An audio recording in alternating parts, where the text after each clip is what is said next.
Hi guys, it's me again, Ruowen Huang.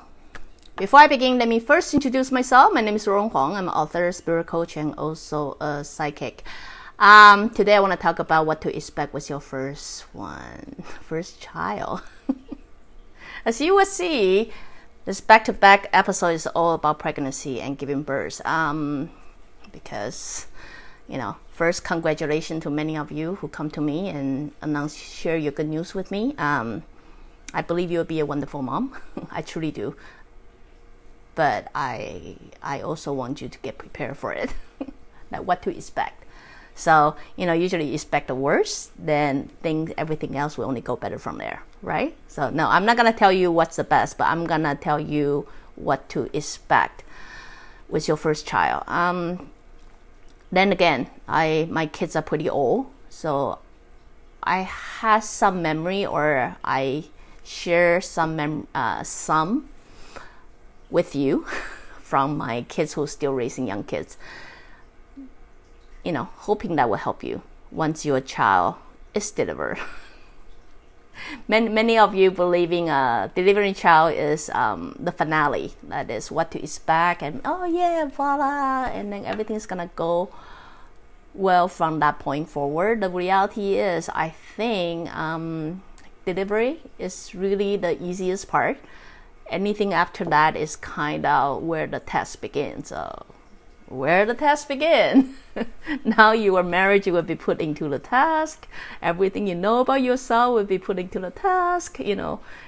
Everything you think you do best will be put in the test. But anyway, in this particular one, I will share a little bit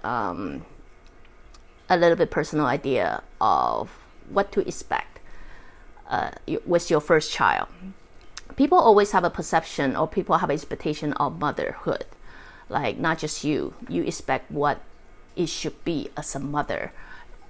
Other people have expectation of what a mother should be as well.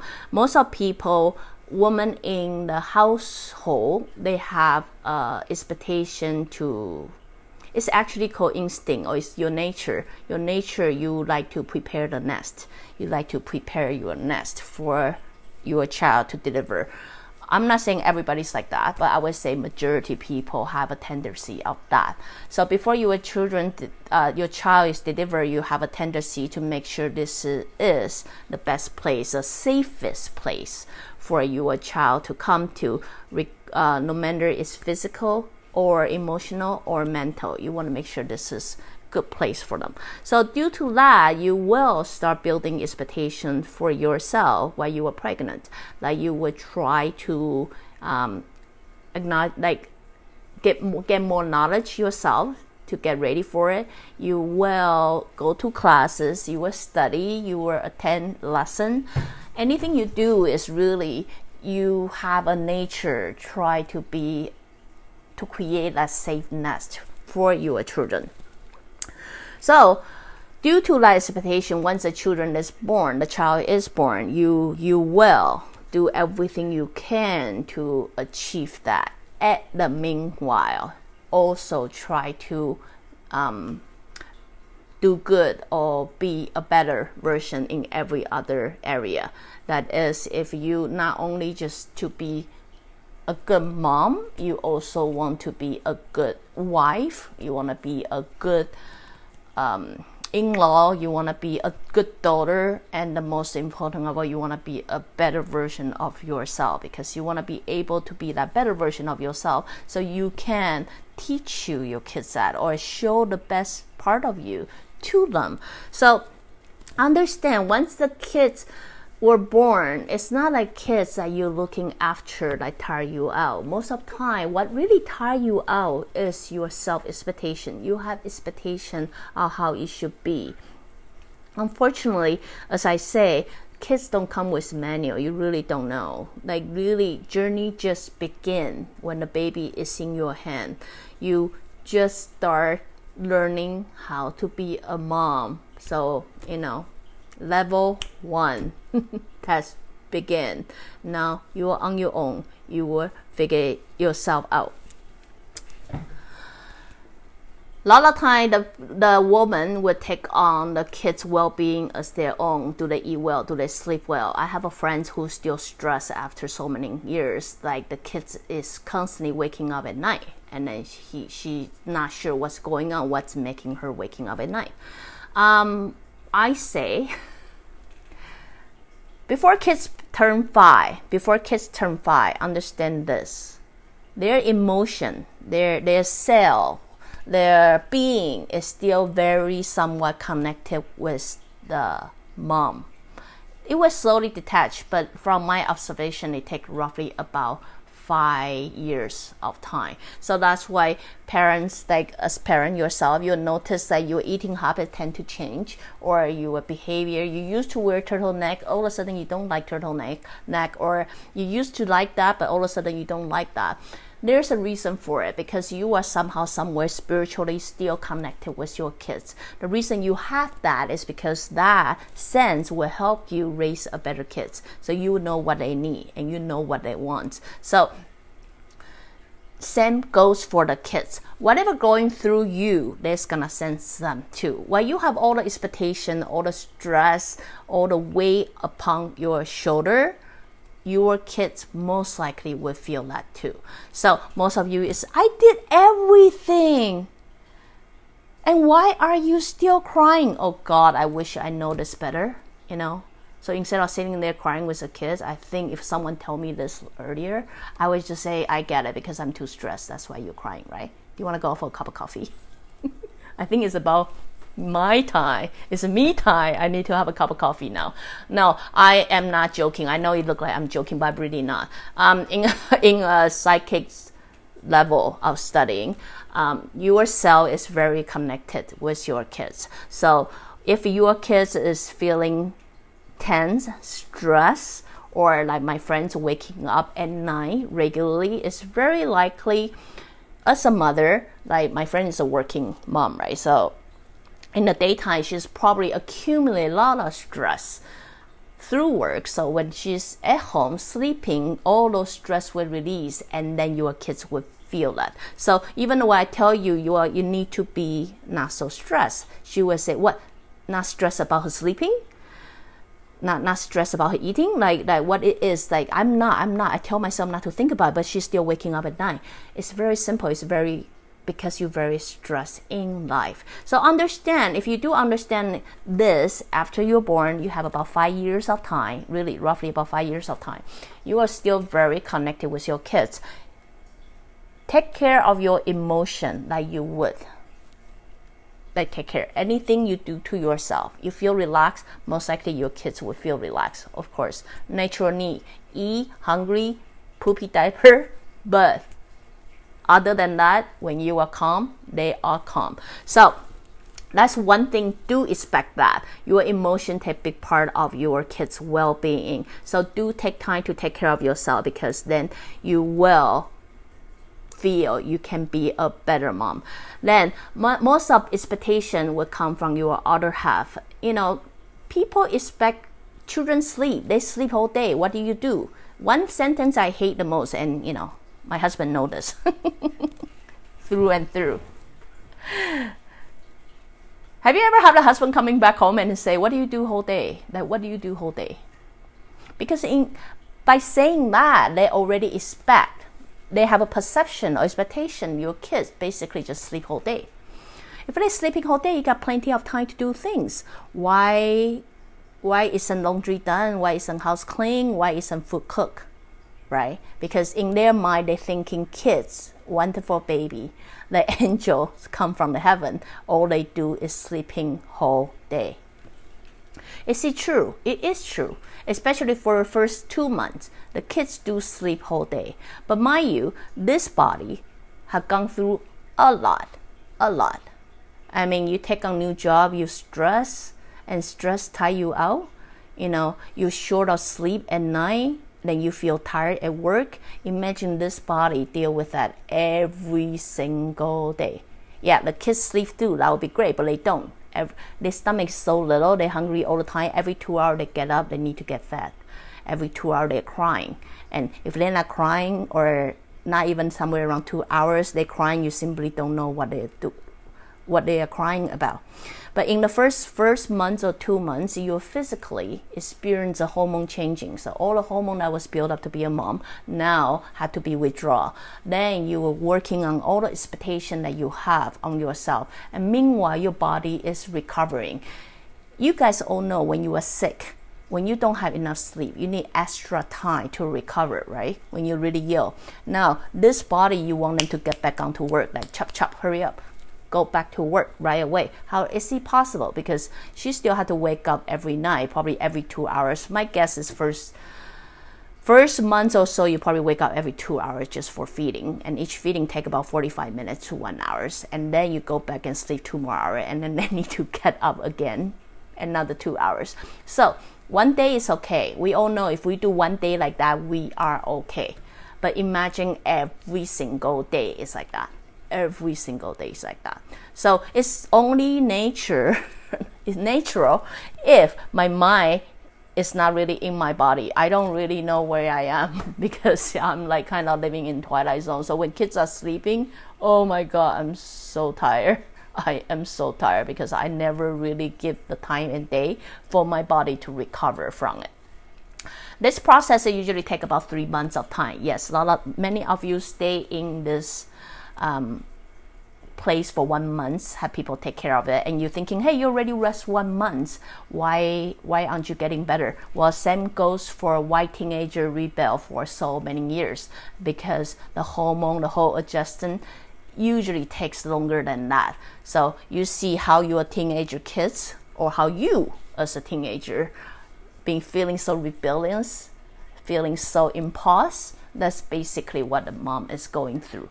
Okay, so if you understand that, then you will understand most of it comes from the expectation. And as I mentioned in the previous episode, you have a lot to do of your surrounding. If you have a supported husband or supported family to care for you, you emotionally would be better, because you were like, okay, I can really relax, I can really rely on them. But if you happen to have another half who constantly coming back home and pointed out like, why isn't this done?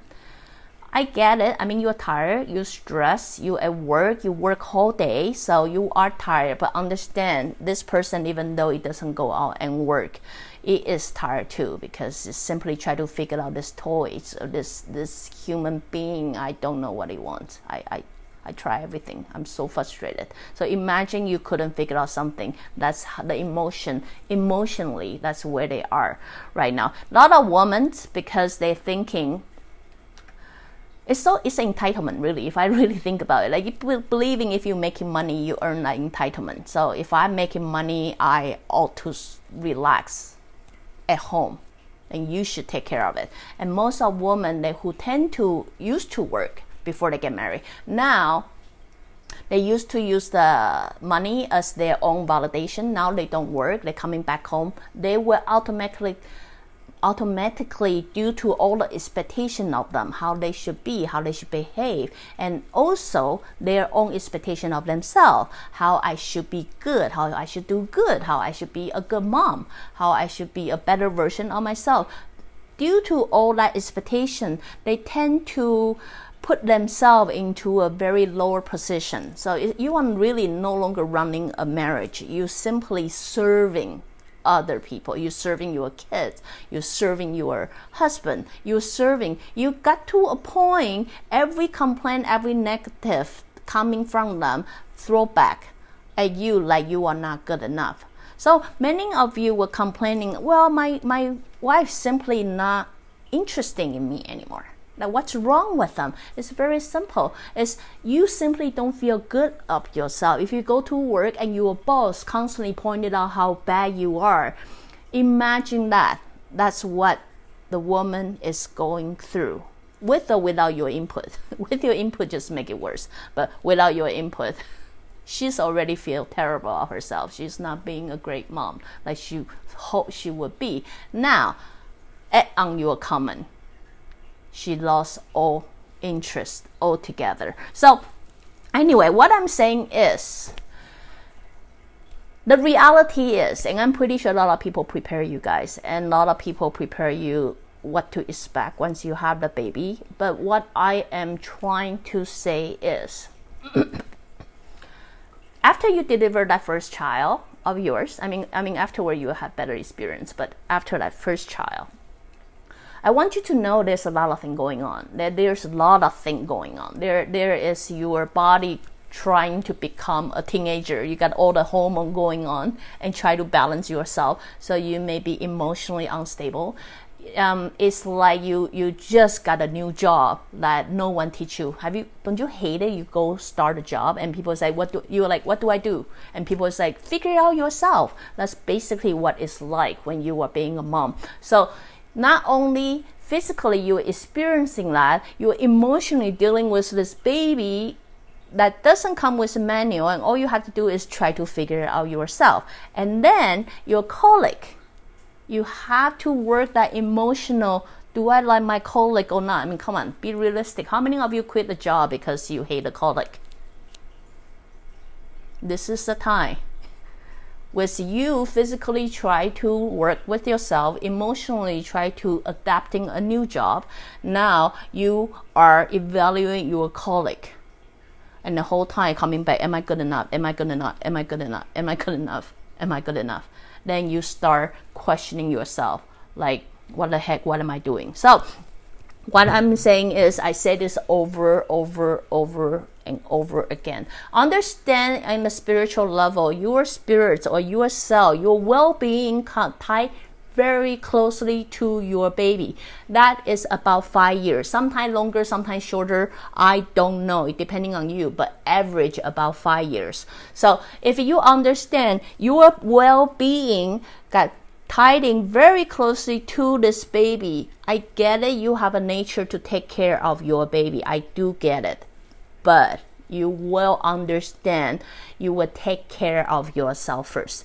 Take care of yourself first. If you need that break, take that break. If anything can relax you, do so. If you just want to join a walk, take the baby and go out for a walk, or leave the baby and go out for a walk. I don't care. Anything that can relax you. Understand, once you come to this emotional calmness, your baby is gonna feel it too, no matter where you are. But if you have anxiety, oh my God, my baby's gonna cry if I'm not here. Trust me, she will cry if you're not there, because you already believe in that. And every part of their cell mirror what you feel of yourself. So if you believe that setting so strongly, unfortunately, your baby is going to cry if you're not around. So what I'm saying is, instead of trying to put all your attention and focusing on this thing, you try to figure it out, and you ain't gonna figure it out right away. Like me, my kids are teenagers and still couldn't quite figure them out. So you're gonna take your lifetime trying to figure them out. So don't try to figure them out right here, right now. It's too much work. It's too much work. You'll have a lifetime to figure them out. So it's okay. Take your time. But you know one thing you can do? Great. Since the first 5 years, I can control and manipulate every cell in you. I'm gonna see how I can shape you. Anyway, play some trick with your evil mind and see what kind of baby you really want to build, because really the first 5 years you will have that power to do it by being, if you instead of want all the good for them, be the better self, be the better version of yourself. You will impact them without you knowing you are impacting them. So as for the husband, yes, they are not, you may seem like you are not really that connected with kids physical wise, spiritual wise, or something, but you do contribute something to their life. As I say, if you follow my blog before, the first 5 years have a lot to do with their test of life, how their test of life is going to form. So you are contributing, but it just for the first 5 years, your contribution landed somewhere between 25% to 30%. You will realize that percentage seems to gain much more after they turn 5. So once they turn 5, they have a nature of detach that from the mom, but seems to get bonded better with the dad. That's why you will realize dad seems to have all the nature or start learning to be a dad once their kids start running and, jumping or something. All of a sudden you have like craving to want to do more with them. So those are all natural. So anyway, as I say, the first couple years is not gonna be easy. There's a lot of things happening at once, a lot of expectation happening at once. But it's very important for both of you, since both of you decide to form this family together. It's very important for you guys to learn to be thoughtful of each other. Like, I'm busy, but I understand you are busy too. I need a break, but maybe you need a break too. Like, how can we take turn of having a break or something like that? Being thoughtful is going to be contribute tons to that. Being helpful, which I already mentioned, if you don't know where to help, start with the task that need to be done with or without kids. You know what I mean? Like with kids, without kids, I still need to eat. I will get that done. So start with a test like that. And the most important of all is understanding. So if you really can understand like each other, I try to understand how it's like for you and try to be there for each other. I believe anything, like honestly, you can work through anything, but it does take two to make the job easier. So anyway, just don't want to crush your dream. I'm not here to crush your dream. I really believe many of you who share the news with me will be a wonderful mom, and I truly believe you can be a wonderful mom. But, don't be so harsh on yourself. What I'm saying is baby's not there yet, baby's not out yet, but don't be too harsh of yourself. Like many of you already come to me, I don't know if I can be a good mom. You will be, because if you follow my earlier episode, your kid choose you for a very good reason. So whatever you are, whether you think you have flaws or you think you have a bad temper, you have anything, they choose you for a good reason. So live the moment, be the best you can. So I'm pretty sure everything will work out. So anyway, if you like what I'm doing, you can always join me live on Facebook or go to subscribe my YouTube channel or my website, ruowen.com. Till then, next time. Bye.